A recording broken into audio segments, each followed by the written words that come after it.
हाँ तो बच्चों, आज हम करने जा रहे हैं मैथमेटिक्स क्लास 11 के लिए चैप्टर 1, जिसका नाम है सेट्स। ठीक है ना। तो ये आप देख रहे हैं जागृति एजुकेशन, मेरा नाम एच कौशिक है।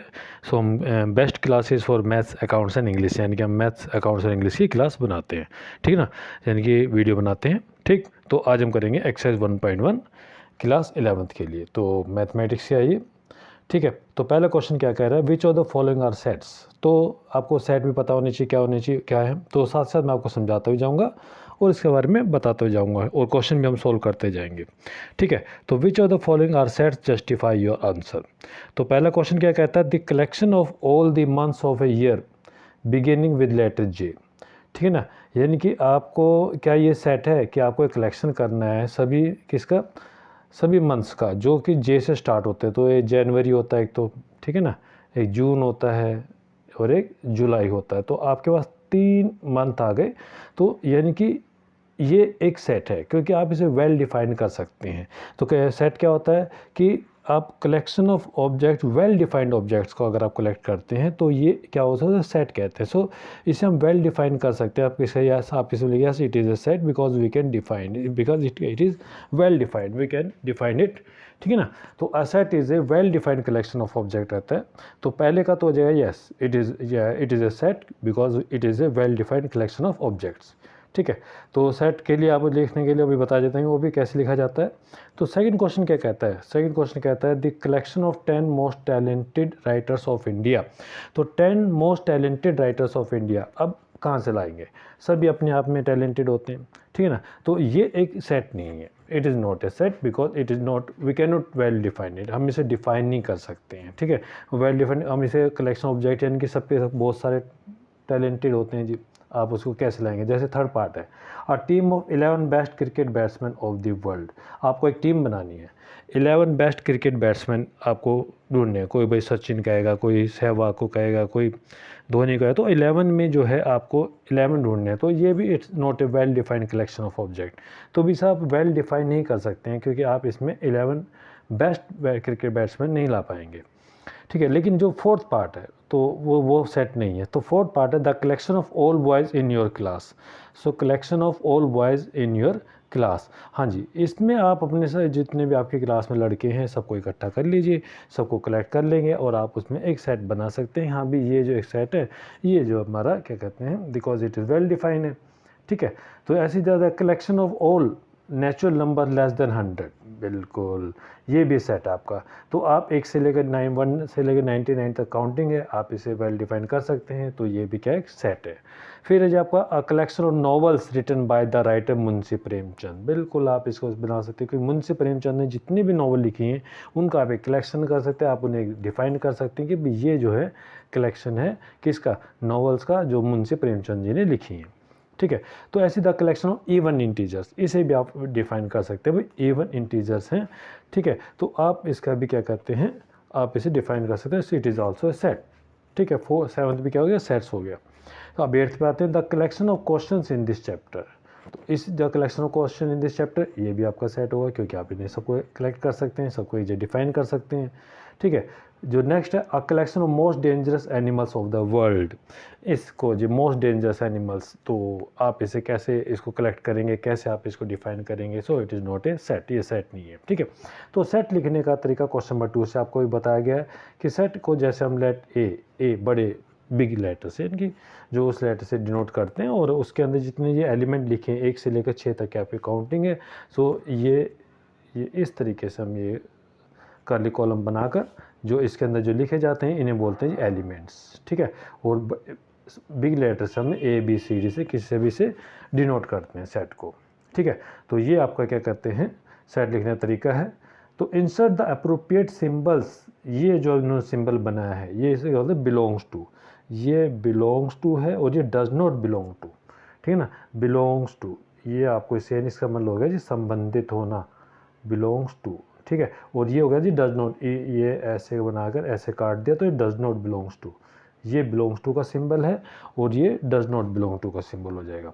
तो आपको इनमें एक अप्रोप्रिएट सिंबल लगाना है। जैसे अब इस सेट तो आपको दे दिया 1 से लेकर 6 तक की काउंटिंग का, ठीक है। अब 5 इसमें बिलोंग करता है कि नहीं करता है, तो जी नेचुरली बात है, साफ दिखाई दे रहा है इसके अंदर आपको ये 5 है, तो 5 बिलोंग्स टू ए, आपको ये सिंबल इसमें डालना है। ठीक है। 4 नीचे फोर्थ पार्ट है, फोर्थ पार्ट भी आपको बिलोंग्स टू ए आएगा क्योंकि 4 भी है, फोर्थ पार्ट में 4 ही दे रखा है। वो इधर से अगर 8 की बात करें तो 8 उसके अंदर नहीं है, तो 8 does not belong to A. ठीक है ना। 2 है, 1 से लेकर 6 तक की काउंटिंग है वहाँ पर, तो ये बिलोंग्स टू ए हो जाएगा, 2 बिलोंग्स टू ए हो जाएगा। ठीक है। ऐसे 0 वहाँ पर नहीं है क्योंकि 0 है ही नहीं, 0 भी नहीं है, 10 भी नहीं है, तो ये does not belong to A, ये 0 does not belong to A, 10 does not belong to A. ठीक है ना। तो जो सेट के अंदर होगा वो आपका बिलोंग्स टू रह जाएगा, जो नहीं होगा तो डज नॉट बिलोंग टू हो जाएगा। एक सिंपल सी बात है। ठीक है ना। तो एक क्वेश्चन और देखते हैं, question number 3, write the following sets in roster form. तो जो आपको सेट्स दे रखे हैं उन्हें किस फॉर्म में लिखना है, रोस्टर फॉर्म में लिखना है। ठीक है। तो जो दे रखा है ये सेट बिल्डर फॉर्म, जो दे रखा है ये है जी सेट बिल्डर फॉर्म, यानी जो ये फॉर्म्स लिखी हैं ये सब आपके सेट बिल्डर फॉर्म के हैं और आपको इस टाइप से लिखना है। तो ये जो फॉर्म है ये रोस्टर फॉर्म है। ठीक है। बहुत ही आसान है ये भी। क्या कहते हैं, जैसे फर्स्ट पार्ट है a is equal to x such that x is an integer and x जो है -3 से बड़ा है, बराबर है, और 7 से सिर्फ छोटा है। ठीक है। ये एक तरह से लिखा गया है, इसे दोबारा पढ़ लीजिए, a is equal to x, ये जो आप लिखेंगे, एक minute, a is equal to x, ये है जी सच डेट, जो 2 बिंदु कॉलम लिखे हैं, कॉलम बोलते हैं, तो ये सच डेट है। a is equal to x such that x is an integer, x क्या है, इंटीजर है, एंड x जो है -3 से जो बड़ा है और बराबर भी, यानी कि अगर इसे आप रोस्टर फॉर्म में बनाएंगे तो a इज इक्वल टू, अब -3 भी लाना है, -3, -2, -1, 0, 1, 2, 3, 4, 5 एंड 6, तो ये 6 तक आ जाएगा, ये 6 भी यहाँ पर हाँ। ठीक है ना। तो ये 7 नहीं आएगा क्योंकि 7 के लिए यहाँ लेस देन इक्वल टू नहीं लिखा है, ये वाला जो लास्ट का डंडा लगा होता है ना को यहाँ से, तो ये तब 7 भी लिख देते। ठीक है ना। तो ये जो हमारी फॉर्म हो जाएगी रोस्टर फॉर्म हो जाएगी। ठीक है। तो जैसा बी में अब इन्हें अगला सेट बना रखा है बी, मैंने कहा ना बड़े लेटर से डिनोट करेंगे, तो ये बी से, ये वाला बी से डिनोटेड है। एक्स, बी एक्स है such that x is natural number है लेस देन 6 है, नेचुरल नंबर 1 से स्टार्ट होते हैं। अगर इसका बी इज इक्वल टू आप लिखेंगे तो बी इज इक्वल टू आ जाएगा 1, क्योंकि नेचुरल नंबर है, 1, 2, 3, 4 एंड 5, लेस देन 6 बोला जी।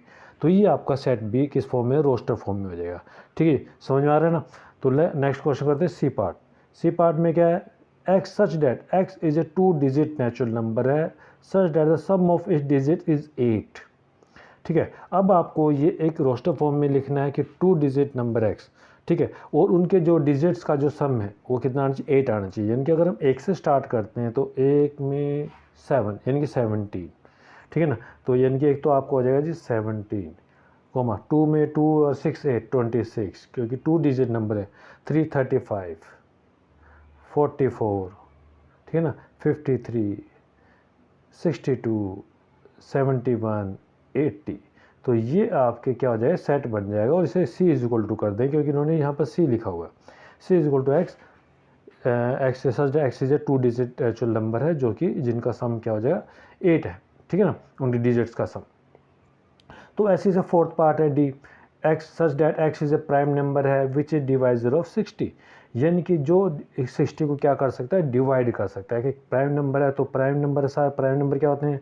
अच्छा ये कौन सा पार्ट है, ये पार्ट है जो आपका फोर्थ पार्ट कर रहे हैं। ठीक है ना। तो फोर्थ पार्ट में आपका डी इज इक्वल टू है ना, डी इज इक्वल टू में क्या आएगा, डी है ना, ये आपका डी है, डी इज इक्वल टू क्या बनेगा, डिवाइजर ऑफ 60। तो 2 की टेबल में 60 आता है, 3 की टेबल में 60 आता है, 4 लिखना नहीं है क्योंकि क्या है ये प्राइम नंबर की बात कर रहे हैं हम। ठीक है। 5 एंड 6 नहीं लिखना क्योंकि हम किसकी बात करें, प्राइम नंबर की बात कर रहे हैं। तो डी इज इक्वल टू में आपका जो सेट बनेगा वो 2 3 5 6 7 8 9 10, आई थिंक इसके बाद नहीं होगा कोई भी ना, बाकी देख लेना। ठीक है। तो 2 3 5 इसके क्या हो जाएंगे जी, आंसर हो जाएंगे। ठीक है। बाकी तो सब क्या कहते हैं प्राइम नंबर नहीं रहेंगे। आगे चलते हैं जी, नेक्स्ट क्वेश्चन देखते हैं। E the set of all letters in the world trigonometry. तो टिग्नोमेट्री में आपको सभी जितने लेटर्स हैं इनके सेट ऑफ ऑल लेटर इस वर्ड में, टिग्नोमेट्री वर्ड में जितने भी लेटर्स हैं उनका सेट बनाना है। ये थोड़ा इंपॉर्टेंट है, ध्यान से देख लेंगे। ठीक है। तो ये अब इसमें एक चीज़ देखिए, जो सेट बनाना है ई इज इक्वल टू है सेट, रोस्टर फॉर्म में लिखना तो टी आएगा, ठीक है। टी एक ही बार आएगा, ये ध्यान रखना, टी एक ही बार आएगा, फिर ट्रिग्नोमेट्री टी आर आएगा, आर भी एक ही बार आएगा, फिर आई आएगा, आई भी एक ही बार आएगा, फिर जी आएगा, फिर ओ आएगा, कोमा लगते चले जाएंगे, फिर एन आएगा, फिर ओ दोबारा नहीं आएगा, फिर एम आएगा, एम पहले नहीं आया था, ई भी पहले नहीं आया, टी पहले आ चुका, आर पहले आ चुका, और फिर वाई। ठीक ना। ट्रिग्नोमेट्री जब आप इसमें ट्रिग्नोमेट्री यानी कि इसका सेट बनाओगे तो जो रिपीट है वो दोबारा नहीं आएगा, ध्यान रखना। जैसे अब नेक्स्ट क्वेश्चन एक और नेक्स्ट है, उसमें क्या कह रहा है, बैटर है, उसमें the set of all letters in the word better, तो इसमें टी 2 बार है, ठीक है, ई भी 2 बार, तो ये 2 बार ये नहीं आएगा, तो ये आपका एफ इज इक्वल टू हो जाएगा B comma E comma T comma R, बस। ठीक है ना। तो वीडियो यहीं पर समाप्त करते हैं। तो अगला क्वेश्चन जो है अगली वीडियो में देखेंगे, तो आपको तीनों क्वेश्चन समझ में आए होंगे।